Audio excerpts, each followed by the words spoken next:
Good morning, students. In the previous videos, we learned that evolution. Evolution means gradually changes inner and outer. Gradually changes inner and outer according to the atmosphere.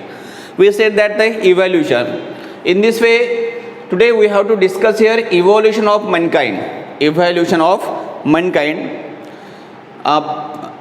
Fifth standard in history book. Fifth standard in history book, page number 19. Page number 19. In the page number 19, there is a fifth number lesson. That name was evolution of mankind. Evolution of mankind म्हणजे मानव जातीची उत्क्रांती.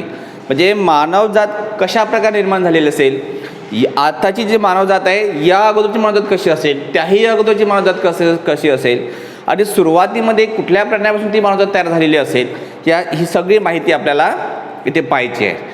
किंवा मानवजातीचे ज्या stages आहेत त्या stages म्हणजे मानव कुठल्या प्रकारचे काम करत असेल, त्यांची विचारधारा कुठल्या प्रकारची असेल, तर त्याने हाताचा वापर त्यांनी कधी करायला सुरुवात केली, ही सगळी माहिती आपल्याला या पाठामध्ये पाहायची आहे. तर evolution of mankind. Mankind it's meaning is a human beings. Mankind it's meaning is an human beings. Here from Homo habilis to homo sapiens sapiens. Homo sapiens, sapiens and civilization. These are the stage from Homo habilis to Homo sapiens, sapiens. Homo habilis, Homo means man. Homo, its meaning is a man. Habilians meaning असा होतं की हाताने काम करणे. हॅबिलियनचं meaning काय होतं? हाताने काम करणे. होमो हॅबिलियस म्हणजे मानव जातीने हाताने काम करणारी जात, म्हणजे हाताने जेव्हा काम करायला सुरुवात केली ती वेळ कुठली आहे ते आपल्याला पाहायचं आहे. From homo हॅबिलियन्स to homo sapiens. Sapiens means जेव्हा त्यांनी ब्रेनचा वापर करायला सुरुवात केली आहे ती वेळ म्हणजे homo sapiens. Homo sapiens and civilization म्हणजे मानव जातीने आपल्या ब्रेनचा वापर करून एका जागी स्थिर झालेली आहे ती जात म्हणजे आत्ताची जी पिढी आहे ती आत्ताचे जे ह्युमन बिंग्स आहेत ते म्हणजे काय सिव्हिलायझेशन.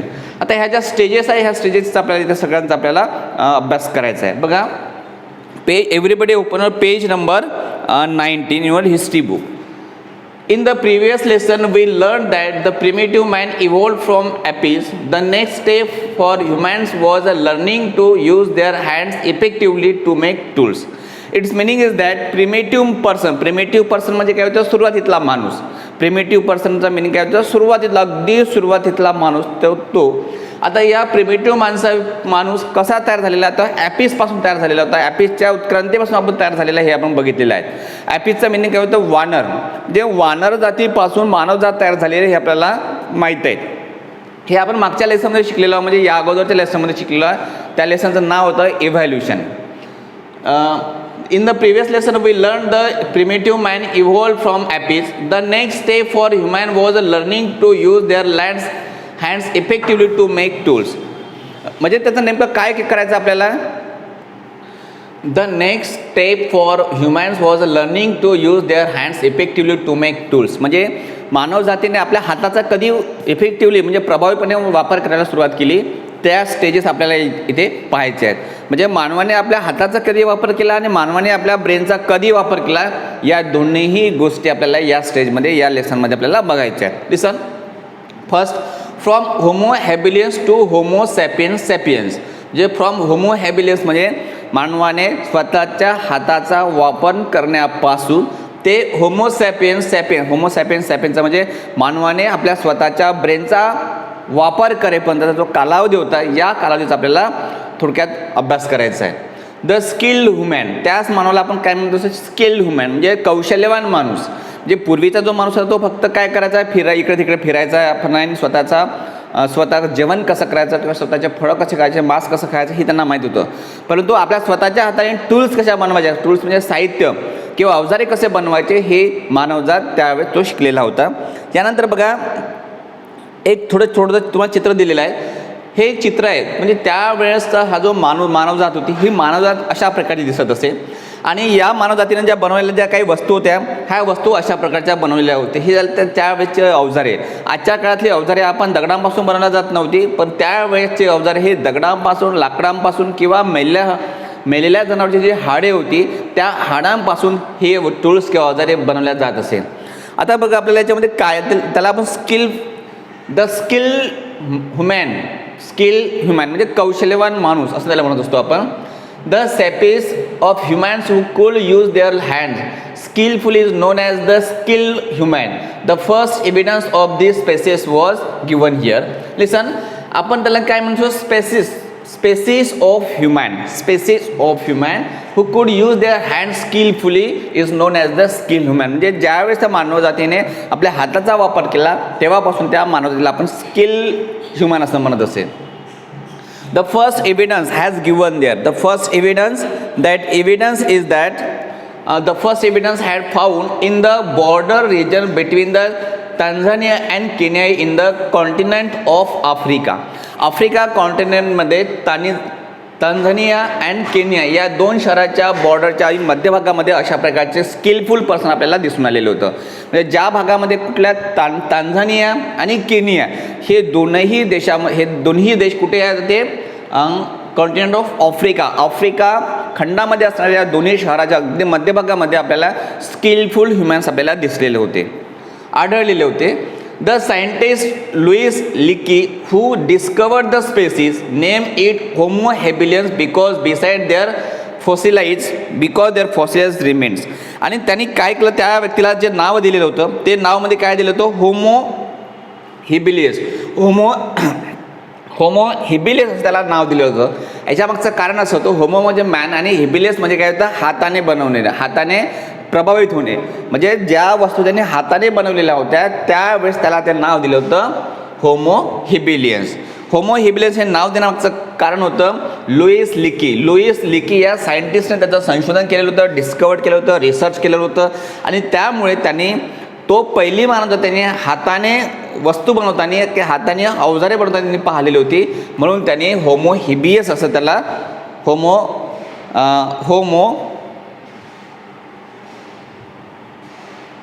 होमो हेबिलियस असं त्याला नाव दिलेलं होतं. The next stage he found some tools made by them. In a Latin, homo means man and habilis means the one who use his hands skillfully. म्हणजे बघा त्यांनी मिनिंग दिलेलं आहे. पहिलं होमोचं मिनिंग काय होतं मॅन आणि हेबिलियसचं मिनिंग होतं one who uses his hand skilfully म्हणजे असा व्यक्ती की जो व्यक्ती हाताचा अतिशय कौशल्यपणे वापर करू शकतो तो व्यक्ती म्हणजे काय होतं homo habilis could stand 1-2 feet and walk. Homo habilis हा जो व्यक्ती 2 पायावर उभा होतो आणि हाताने त्याचा वापर करत असतो हाताचा वापर करून वेगवेगळ्या वस्तू बनवण्याचा प्रयत्न करीत असतो. Homo habilis could stand on 2 feet and walk. His spine was slightly bent and not quite erect. His brain was bigger than that of the apes, although his face and limbs were somewhat similar to theirs. बघा तो व्यक्ती कसा दिसत होता 2 पायावर उभा राहत होता 2 हाताचा थोडा वापर करत होता तो त्याची जे शरीरयष्टी जी होती ते ताठ होती आणि त्यानंतर त्यांनी सुद्धा ब्रेनचा वापर करायला त्यांनी सुरुवात केली होती. अशा प्रकारची मानवजात ही कशा दिसत होती ॲपिससारखे दिसत होते म्हणजे वानरासारखे दिसत होते परंतु वानरांपेक्षा त्याचा जो ब्रेन होता त्याचं डोकं जे होतं कसं होतं मोठं होतं आणि बाकीच्या सगळ्या जे हात आहे पाय आहे त्याचे डोळे आहे नाक आहे त्वचा आहे चेहरा आहे हा सारखा दिसत होता. फक्त फरक एवढा दिसत होता की त्यांचे जे डोकं होतं हे ॲपिसपेक्षा कसं दिसत होतं मोठं दिसत होतं. त्याच्यानंतर बघा The stone tools made by Homo habilis were not useful for hunting big animals. They had limited uses such as scraping meat from the skin of dead animals or breaking the bones to get the marrow. Listen, अतिशय कौशल्यवान व्यक्ती बनत असल्यामुळं किंवा मानवजाती ही कौशल्यवान बनत असल्यामुळं त्यांनी ह्या सगळ्या गोष्टींचा वापर फक्त टूल्स बनवण्यासाठी केलेला नव्हता किंवा हंटिंग प्राण्यांची शिकार करण्यासाठी त्यांनी बनवलेलं नव्हते. तर त्यासाठी त्यांनी वेगवेगळ्या वस्तू संशोधन केलेलं होतं आणि त्या टूलच्या माध्यमातून त्यांनी काय केलं होतं scraping meat from the skin of dead animals, म्हणजे ज्या मृत जे जनावर असतात त्या मृत जनावरांचं मांस काढण्यासाठी त्या टूलचा वापर केलेला होता, म्हणजे अवजाराचा वापर केला होता. और breaking bones to get the marrow, आणि जे काही बोन्स असतात, जे जनावरांचे जे हाडे असतात त्या हाडांना फोडण्यासाठी त्या टूलचा वापर केला जात होता. म्हणजे अशा प्रकारे त्या स्टोनचा वेगवेगळ्या पद्धतीने वापर केला जात होता. We can infer from this that homo habilians was a forager. He ate the leftovers of animals that had been hunted by other animals. जे काही अदर्स जे ॲनिमल जे होते ते अदर्स ॲनिमल काही प्राण्यांचे शिकार करत असे, आणि शिकार केल्याच्या नंतर काही प्राणी ते खाऊन टाकत असे, आणि काही रिमेनिंग जो पार्ट आहे त्या प्राण्यांचा किंवा मृत जनावरांचा जो रिमेनिंग जो पार्ट आहे तो पार्ट ते घरी आणायचा आणि ते घरी भाजून खायचा, म्हणजे जंगलामध्ये आणायचे आणि ते भाजून खायचे. याचं सुद्धा त्यांनी संशोधन केलेलं होतं. That had been hunted by other animals. It is possible that he hunted small animals and gathered eggs, wild fruits and roots to eat. बघा त्यांनी हाताच्या मदतीने काय केलं होतं की मेलेल्या जनावरांचे जे मांस होतं, हाडे होते ते फोडण्याचा प्रयत्न केला होता, अलग करण्याचा प्रयत्न केलेला होता. त्यानंतर तो जंगलामध्ये फिरायचा, जंगलामध्ये फिरायच्यानंतर तो कलेक्शन करायचं, तो स्वतःच्या हाताने कलेक्शन करायचं, फ्रूट्स कलेक्शन करायचं, एग्ज कलेक्शन करायचे, छोटे छोटे जे प्राणी आहेत त्यांना कलेक्शन करायचं, रूट्स कलेक्शन करायचे. हे सगळे कलेक्शन तो कशासाठी करत असे? खाण्यासाठी करत असे. आणि खाण्यासाठी करत असल्यामुळं ह्या सगळ्या गोष्टीचा वापर ते स्वतःच्या हाताने करत असे, म्हणून त्याला आपण म्हणत होतो होमो हॅबिलियन्स. म्हणून त्याला आपण काय म्हणत असे? होमो हॅबिलियन्स, म्हणजे स्किल ह्युमन त्याला आपण म्हणत असे. कारण त्यांनी त्या वेळपासून त्या स्टेजपासून त्यांनी हाताचा वापर करायला सुरुवात केली होती. अवजारे बनवण्यासाठीच नाही तर स्वतःचे उपजीविका करण्यासाठी फळे गोळा करणे, मांस मुळं गोळा करणे किंवा इतर जे काही एग्स काही प्राण्यांचे काही अंडे जे असतात ते अंडे गोळा करणे, ह्या सर्व गोष्टीचा वापर करण्यासाठी त्यांनी हाताचा वापर करायला त्यांनी सुरुवात केलेली होती. Then we said the homo erectus. Here, Homo erectus marks an important stage in human evolution. Homo erectus ही जे स्टेज आहे हे मानवाच्या काळात अतिशय महत्त्वाची स्टेज आहे, मानवाच्या उत्क्रांतीमधील अतिशय महत्त्वाची स्टेज आहे. या स्टेजमध्ये बघा, erectus means the one who stand erect. इरेक्टचं मिनिंग काय होतं? दोन पायावर उभे राहणे, दोन पायावर उभे राहून आपले कामे करणे. ही जी स्टेज होती ही स्टेज त्यांना वापरायला सुरुवात केली होती. Hence the name homo erectus. Compared to Homo habilis, he had more developed brain. Humans of the Homo erectus species lived in a groups. बघा, होमो इरेक्ट्स या ग्रुपमध्ये त्यांनी काय केलं होतं? हातापेक्षा त्यांनी ब्रेनचा वापर करायला सुरुवात केलेली होती, म्हणजे नवीन गोष्टीचं संशोधन करायला सुरुवात केली होती. त्यांनी ब्रेनचा वापर करायला सुरुवात केली होती, विचार करायला त्यांनी सुरुवात केलेली होती, विचाराच्या माध्यमातून ॲक्टिव्हिटीज करायला त्यांनी सुरुवात केलेली होती. म्हणजे होमो हॅबिलियन्स या स्टेजमध्ये त्यांनी फक्त हाताने कसा वापर करायचा, हाताचा स्किलफुली वापर कसा करायचा हे ते शिकलेले होते. आणि होमो इरेक्ट या स्टेजमध्ये त्यांनी ब्रेनचा वापर करून हाताचा कौशल्यपूर्ण वापर करायचे ते शिकले होते. म्हणजे सगळ्या आता जास्तीत जास्त वेळ ते ब्रेनचा वापर करायला त्यांनी सुरुवात केलेली होती या होमो इरेक्ट स्टेजमध्ये. त्यानंतर बघा, more develop brain humans of homo erect species live in a group. आणि त्यांनी असा विचार केला की आपल्या स्वतःच्या संरक्षणासाठी आपण कशाने राहायला पाहिजे? ग्रुपने राहायला पाहिजे. आणि जर आपण ग्रुपने जर राहिलं तर आपल्या गरजा पूर्ण होतील आणि आपल्याला योग्य त्या ठिकाणी आपल्याला राहता येईल. या दृष्टिकोनातून ते एकमेकांसोबत ग्रुपने राहायला त्यांनी सुरुवात केलेली होती होमो इरेक्ट या स्टेजमध्ये. Having seen wild fires, humans knew about fire. It is likely that Homo erectus had learned the technique of the fetching the burning branches of trees to use that fire. During his time, most of the earth was covered with ice sheets. आता बघा काय झालं होतं? Having seen wild fires, humans knew about the fire. त्यावेळेस जंगलाला आग लागायची आणि आग लागल्याच्यामुळं सगळं जंगल भाजल्या जायची. ह्याचं जे संशोधन होतं त्या होमो इरेक्ट या स्टेजमध्ये झालेलं होतं. म्हणजे त्यावेळेस त्यांनी फायरचा शोध लावलेला होता. त्यानंतर it is likely that homo erect had learn the technique of the fetching the burning the branches of trees to use that fire. म्हणजे फायरचा वापर करून झाडांच्या पालव्या जाळणे किंवा जे जनावरांचं जे मृत शरीर असतात ते शरीर मांस भाजून घेणे किंवा जे काही फळ असतात ते फळ भाजून घेणे, अशा प्रकारचं जे जाळण्याचे कामं तो या स्टेजमध्ये शिकलेला होता. दोन झाडं असेल किंवा एक ओलं झाड असेल त्याला भाजणे, अशा प्रकारच्या भाजण्याची जी प्रोसेस आहे तो भाजण्याची प्रोसेस होमो इरेक्ट या स्टेजमध्ये तो शिकलेला होता.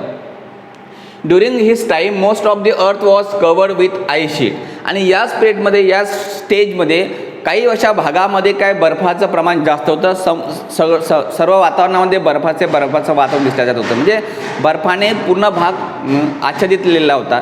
अशा वेळेस त्यांना असं वाटत असे की या ठिकाणी आपल्याला थंडीपासून संरक्षण करण्यासाठी आपण झाडं जे काय वाढलेले लाकडे आपण जाळायला पाहिजे आणि वाळलेल्या लाकडांपासून आपण उष्णता मिळवायला पाहिजे. या दृष्टिकोनातून त्यांनी काही झाडाच्या ज्या फांद्या आहे किंवा काही लाकडे जे त्यांनी कलेक्ट केलेली होती आणि गोळा करून त्याला विस्तव देऊन त्यांनी अग्नी तयार केलेली होती आणि या अग्नीच्या माध्यमातून ते आपल्या स्वतःच्या शरीराला उष्णता मिळत असे आणि थंडीपासून संरक्षण करायला त्यांनी सुरुवात केली होती. म्हणजे त्यांनी काय केलं होतं, त्यांनी ब्रेनचा वापर करायला त्यांनी सुरुवात केलेली होती. अशा प्रकारे त्यांनी क्लायमेटचं काय इफेक्ट होतं ते त्यांनी त्याचं संशोधन त्यांनी ते करायला सुरुवात केली होती. The climate was extremely cold that time. The climate was extremely cold. Homo erectus could survive in that extremely cold climate because he had learned to use fire. However, he had not yet mastered the technique of making fire. त्यावेळेस तो काही master नव्हता, skilful person नव्हता, परंतु त्यांनी ज्या अग्नीपासून आपली उष्णता कशी मिळेल आणि थंडीपासून कसं संरक्षण मिळेल हे त्या वातावरणानुसार तो समजून घेतलेलं होतं आणि त्यांनी आपल्या ब्रेनचा वापर करायला त्यांनी सुरुवात केली. हे अतिशय मानव जातीमध्ये अतिशय महत्त्वाची स्टेज आहे. That is the most important stage. That stage we call homo erectus stage. Tools made by the Homo erectus were more developed and symmetrical compared to those made by Homo habilis. म्हणजे त्यांनी बघा नवीन पुन्हा अवजारे सुरुवात केली होती, नवीन अवजारे बनवत असे आणि दोन अवजारे बनवून दोन अवजारांमुळे एक अवजार कसा बनवायचं ते त्याचा वापर करायला ते शिकलेले होते. फक्त दगडांचा एकच वापर करत नव्हते, तर दोन दगडांपासून जे बनवलेले अवजारे एकाच ठिकाणी कसे वापर करता येईल किंवा दोन अवजारांचा जॉईनिंग कसं करता येईल हे त्यावेळेस ते शिकलेले होते. Then Homo erectus made tools like the hand axe. Remains of Homo erectus have been found along with his tools in the continent of Africa. Africa खंडामध्ये ही मानवजात असताना या स्टेजमध्ये असताना त्यांनी स्वतः पहिल्यांदा एक कुऱ्हाड बनवली होती आणि कुऱ्हाडीच्या माध्यमातून इतर काही टूल्स त्यांनी बनवण्याचा प्रयत्न केला होता, इतर काही अवजारे त्यांनी बनवण्याचा प्रयत्न केलेला होता. म्हणजे अशा प्रकारे त्यांनी आपल्या मानवजातीची मध्ये कशा डेव्हलपमेंट करून आले होतं ते सगळं आपल्याला इथे पाहायला मिळतं. कॉन्टिनेंट ऑफ आफ्रिका, आशिया आणि युरोप, म्हणजे आशिया खंडामध्ये, युरोप खंडामध्ये आणि आफ्रिका खंडामध्ये त्यांनी वेगवेगळ्या टूलचा वापर करून काही घटक सिमिलर ठेवलेले होते आणि काही घटक वेगवेगळे करून त्यांना जोडण्याचा प्रयत्न केला होता आणि वेगवेगळ्या वस्तू बनवण्याचा त्यांनी प्रयत्न केलेला होता. म्हणजे अशा प्रकारच्या ज्या वस्तू त्यांनी ज्या बनवलेल्या होत्या ह्या सगळ्या वस्तू त्यांनी या स्टेपमध्ये बनवलेल्या होत्या. तुम्हाला एक चित्र दिसत आहे बघा, दोन वस्तू दिलेल्या आहे, एक माणूस दिलेला आहे आणि हे दोन जे दगडांचे बनवले हे अवजार आहेत. ही जे अवजारे आहेत ही अवजारे कशाची बनवलेली आहे, दगडांपासून बनवलेली आहे. म्हणजे दगडांपासून बनवून आणि त्या दोन अवजारापासून एक अवजार त्यांनी बनवण्याचा प्रयत्न केलेला होता. बघा इथे दिलेलं आहे, a stone hand axe made by homo erectus. म्हणजे होमो इरेक्टस या स्टेजमध्ये त्यांनी बनवलेली ही अशी अवजारे आहेत. Reconstructed picture of homo erectus, म्हणजे होमो इरेक्टच्या स्टेजमध्ये जे पिक्चर आहेत ते पिक्चर तुम्हाला इथे दाखवले. अशा प्रकारचं ती मानवता दिसत होती त्यावेळेस आणि अशा प्रकारचे साधनं, अशा प्रकारचे अवजार त्या काळामध्ये बनविल्या जात असे. हा अतिशय महत्त्वाचा एक पार्ट आहे मानवाच्या उत्पत्तीमधील, उत्क्रांतीमधील, विकासाच्या stages. Then homo neanderthalensis. Homo neanderthalensis means Neanderthal man. Homo neanderthalensis means Homo neanderthal man. One more stage of the development in human evolution is Homo neanderthalians. He was physically big and strong. या स्टेजमध्ये काय होता, physically strong होता आणि mentally पण strong होता. दोन्हीही गोष्टी यांच्याकडे डेव्हलप झालेल्या होत्या. म्हणजे शरीराचं पण डेव्हलपमेंट झालेलं होतं, physically development and mentally also development. He had develop our brain also.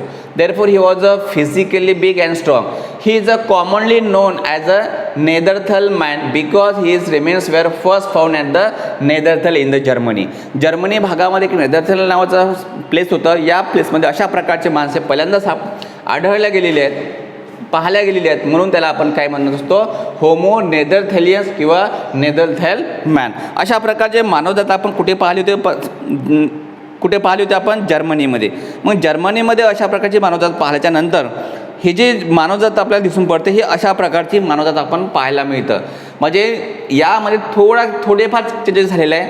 बघा इथे ही जे रांजीवनाची बॉडी आहे त्याचं शरीर जे आहे कसं स्ट्रॉंग आहे, फिजिकली बिग अँड स्ट्रॉंग, म्हणजे शरीराने ते मोठे पण दिसतात आणि मजबूत पण दिसतात. आणि मजबूत दिसत असल्यामुळे त्याला कुठलंही काम करण्यासाठी त्याला कुठल्याही प्रकारचे प्रॉब्लेम्स क्रिएट होत नाही.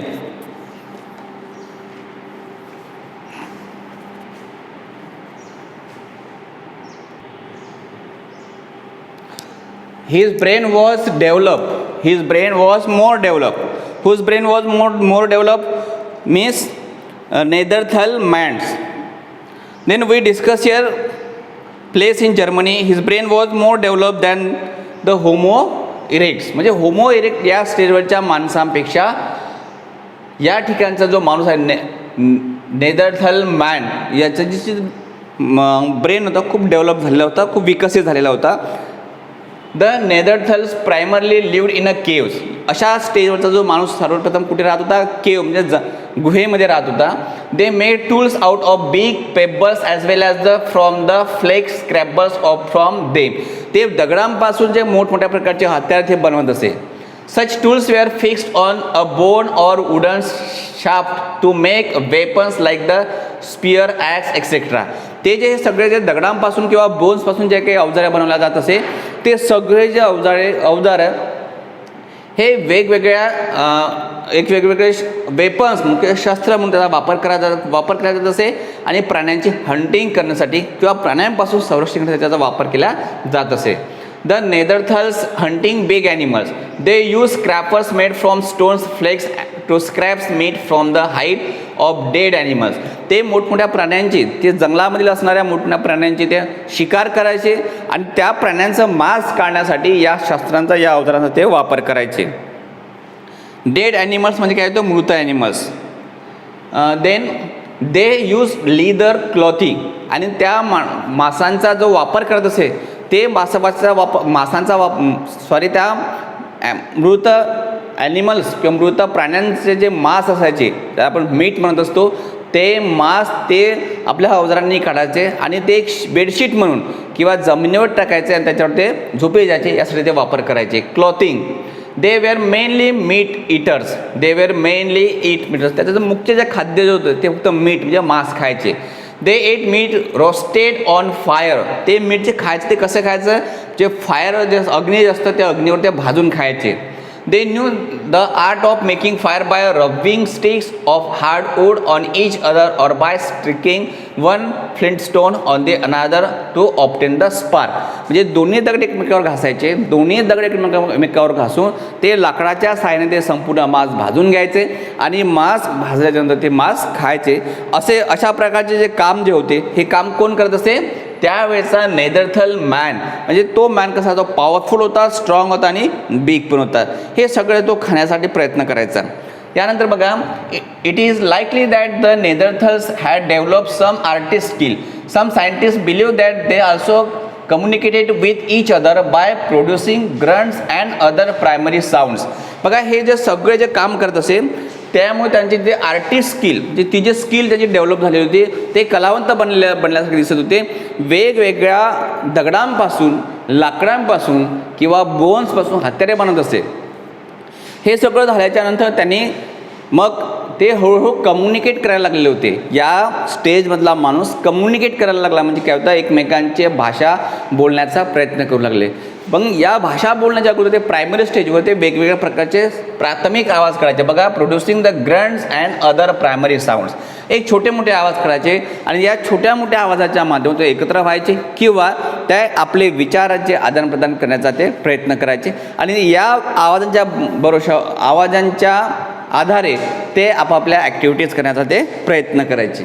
Then however it is not known whether they had to develop language system to express their thoughts with the help of words.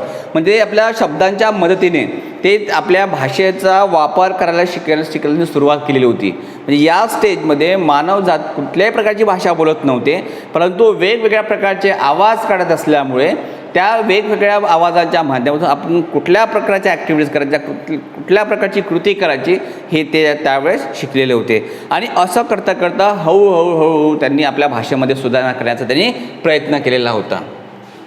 Then next, when the members of the group When the members of group died, the Neanderthals buried tools, horns, etc. along with the dead body. Also, they applied red ochres to the dead body before the burning it. It indicates that the Neanderthals had established some rituals of burning the dead. आता बघा, हे सगळे जे पाहत असताना वेगवेगळ्या प्रकारचे जे लोक असतात, जे प्रकारचे मानवजात असतात, ते मरण पावल्याच्या नंतर त्यांच्या ज्या शरीराचे जे हाडे असतात त्या हाडांपासून ते वस्तू बनवायचे आहे आणि जो रिमेनिंग पार्ट असेल तो रिमेनिंग पार्ट एक गड्डा करायचा, एक गड्डा करायचा आणि त्या गड्ड्यामध्ये त्याला ते पुरवून द्यायचे. म्हणजे अशा प्रकारचे त्यांच्यामध्ये ॲक्टिव्हिटीज हळूहळू डेव्हलप व्हायला त्यांनी सुरुवात केलेली होती. In the course of time, some groups of Neanderthals left Africa and migrate up to the continents of Europe and Asia. म्हणजे अशा प्रकारचे जे संपूर्ण जे अशा स्टेजचे जी मानवजात होती हे आफ्रिका खंडामध्ये राहत होती आणि हळूहळू ती आफ्रिका खंडाची जात इतर देशामध्ये, इतर खंडामध्ये म्हणजे आशिया आणि युरोप खंडामध्ये तेवाली मायग्रेट झालेली होती, म्हणजे स्थलांतर झाले होते. एका ठिकाणी ते दुसऱ्या ठिकाणी ते गेलेले होते. Naturally, they had to face the different environment. They had to adopt new ways of living and finding the foods. आणि वेगवेगळ्या वातावरणामध्ये, वेगवेगळ्या देशामध्ये किंवा वेगवेगळ्या खंडामध्ये गेल्याच्यानंतर तिथे जे नवीन जे वातावरण जे होतं त्या नवीन वातावरणाशी सूट होण्यासाठी नवीन प्रकारच्या त्यांना ॲक्टिव्हिटीज कराव्या लागलेल्या होत्या. काही ठिकाणचं वातावरण थंड होतं तर काही ठिकाणचं वातावरण गरम होतं. अशाही वातावरणामध्ये ते राहण्यासाठी ते प्रयत्न करू लागले आणि राहण्यासाठी प्रयत्न करत असताना वेगवेगळ्या प्रकारच्या ॲक्टिव्हिटीज त्यांनी करायला सुरुवात केलेली होती. Therefore, they went on modifying and improving the tools that were essential in their life. However, the improvements in the tools took place over the thousands of years. आणि मग त्यांनी काय स्वतःचं जीवन जगण्यासाठी, स्वतःचं अन्न मिळवण्यासाठी वेगवेगळ्या प्रांतामध्ये जाऊन वेगवेगळे काम करण्यासाठी त्यांनी आपल्या ज्या अवजारामध्ये त्यांनी बदल घडून आणले होते. जे दगडांपासून बनवलेले जे अवजार होते त्या अवजारांची साईज, त्यांचे आकार हे सगळं त्यांनी बदलण्याचा प्रयत्न केलेला होता. आणि अशा तऱ्हेने हळूहळू त्यांनी आपल्या अवजारामध्ये किंवा टूल्समध्ये त्यांनी बदल घडवून आणलेला होता. म्हणजे हे सगळे बदल घडवण्यासाठी हजारो वर्ष त्यांना वाट पाहावं लागली किंवा हजारो वर्षामध्ये त्यांना बदलण्यात आलेले होते. Homo sapiens is the name use for humans that were more advance than the Neanderthals. या नेदरथल्सपेक्षा होमो सॅपियन्स खूप डेव्हलप झालेले आहे. जे होमो नेदरलँडपेक्षा होमो सॅपियन्स हे खूप मोठे डेव्हलप झालेली समाज आहे, मानवजात आहे. Homo sapiens means intelligent and intellectual man. Homo sapiens its meaning is that intellectual person, intellectual or brilliant person. We shall learn more about him later. The Neanderthals and the Homo sapiens were neighbors for some time in Europe. Means Neanderthal man and homo sapiens man हे दोन्ही लोक Europe कंट्रीजमध्ये किंवा Europe खंडामध्ये एकमेकांचे शेजारी राहत असे. It is believed that due to the reasons like their conflict with the homo sapiens and inability. यांच्यामध्ये काही कारणास्तव किंवा एकमेकावर अवलंबून राहण्यासाठी ते एकमेकांसोबत संघर्ष करत असे. हे त्यांचं एक कारण असं संशोधनामध्ये आपल्याला आढळून येतं. म्हणजे अशा प्रकारचे जे कारणं जे होते कॉन्फ्लिक्ट म्हणजे संघर्ष करत होते. म्हणजे एकमेकांच्या शेजारी राहत असे आणि एकमेकांच्या शेजारी राहत असल्यामुळे काहीतरी खाण्यासाठी किंवा आपलं जीवन जगण्यासाठी ते एकमेकांमध्ये संघर्ष करत असे. To adopt the environmental changes, the Neanderthals become extinct on the basis of the C14 dating. It is estimate that the Neanderthals become extinct about 30,000 years ago. म्हणजे 30,000 वर्षा अगोदरची ही गोष्ट आहे. 30,000 वर्षाच्या अगोदरमध्ये अशा प्रकारचे वातावरण चेंजेस झालेले होते आणि या वातावरण चेंजेस झाले असल्यामुळं त्यांना ज्या काही आपल्या अडीअडचणी असतात त्या अडीअडचणी सोडवण्यासाठी ते प्रयत्न करू लागले होते. आणि हे आपल्या सगळ्या बुद्धीच्या सहाय्याने, आपल्या शरीराच्या सहाय्याने आणि एकमेकाच्या मदतीने ते आपल्याला डेव्हलपमेंट करायला सुरुवात केलेली होती. म्हणजे अशा प्रकारच्या आपण ज्या स्टेजेस बघितल्या त्या पहिली स्टेज बघितली तो आपण होमो हॅबिलियन्स. या स्टेजमध्ये मानवजात ही हाताने काम कसे करायचे, हाताने ॲक्टिव्हिटीज कसं करायचे हे शिकलेले होते. म्हणजे पहिल्यांदा ते कसे होते, ॲपीज होते. ॲपीजपासून होमो हॅबिलियन्स ही मानवजात तयार झाल्याच्यानंतर ते हातांचा कौशल्यपूर्ण वापर करायला शिकले होते. त्याच्यानंतर होमो इरेक्ट या स्टेजमध्ये ते सरळ उभे राहून हाताने वापर करून थोडा मेंदूचा वापर करायला लागले. त्यावेळेस त्यांचा जो मेंदू जे होता किंवा त्यांचं डोकं जे होतं हे ॲपीजपेक्षा थोडं मोठं होतं, परंतु पूर्ण बॉडी जी होती ह्या ॲपीसारखी दिसत होती. त्यानंतर आपण जे बघितलं होतं इरेक्ट, होमो इरेक्टच्या नंतर बघितलं आपण नेदरथल मॅन असं त्याला म्हटलं जातं की जर्मनीमध्ये एक नेदरथल नावाचं प्लेस होतं. या प्लेसवर अशा प्रकारची मानवजात राहत होती, म्हणून त्याला आपण नेदरथल मॅन असं म्हणत असते. यावेळी त्यांनी आपल्या बुद्धीचा वापर करायला सुरुवात केली होती.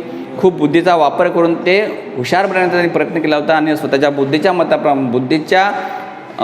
वापर करून त्यांनी नवीन टूल्सचा नवीन अवजाराचा त्यांनी वापर करायला ते शिकलेले होते. आणि याच वेळी ते एका ठिकाणून दुसऱ्या ठिकाणी ते मायग्रेटसुद्धा झालेले होते. यानंतर आपण ते बघणार आहोत ते होमोसॅपियन्स म्हणजे it is a very brilliant and intelligent person. म्हणजे ही जी स्टेज आहे ही स्टेज म्हणजे अतिशय बुद्धिमान स्टेज आहेत. त्यांनी बुद्धीचा वापर करून आपल्या जीवनामध्ये वेगवेगळ्या प्रकारचे बदल घडवून आणलेले होते. वेगवेगळ्या वातावरणामध्ये ते राहण्याचा त्यांनी प्रयत्न केलेला होता. अशा प्रकारे आपण होमो हॅबिलियन्स टू होमोसॅपियन्सपर्यंत आपण संपूर्ण स्टेजेस आपण पाहिलेल्या आहेत. यानंतरच्या ज्या स्टेजेस आहेत त्याला आपण जे म्हणतो होमोसॅपियन, ही होमोसॅपियन स्टेज आपण नेक्स्ट लेसनमध्ये आपण नेक्स्ट पिरियडमध्ये आपण ते पाहणार आहोत. यासाठी आपल्याला काय करायचं आहे की हा जो लेसन आहे हा लेसन एकदा दोनदा तीनदा रीड करायचा आहे आणि त्याच्यामधल्या स्टेजेस कोणते त्या स्टेजेस त्यांनी कुठल्या प्रकारचे नाव दिलेलं आहे, त्या स्टेजेसमध्ये कुठल्या प्रकारच्या ॲक्टिव्हिटीज केलेल्या आहे, त्या सगळ्या ॲक्टिव्हिटीज तुम्हाला अभ्यास करायचा आहे. Okay, thank you so very much.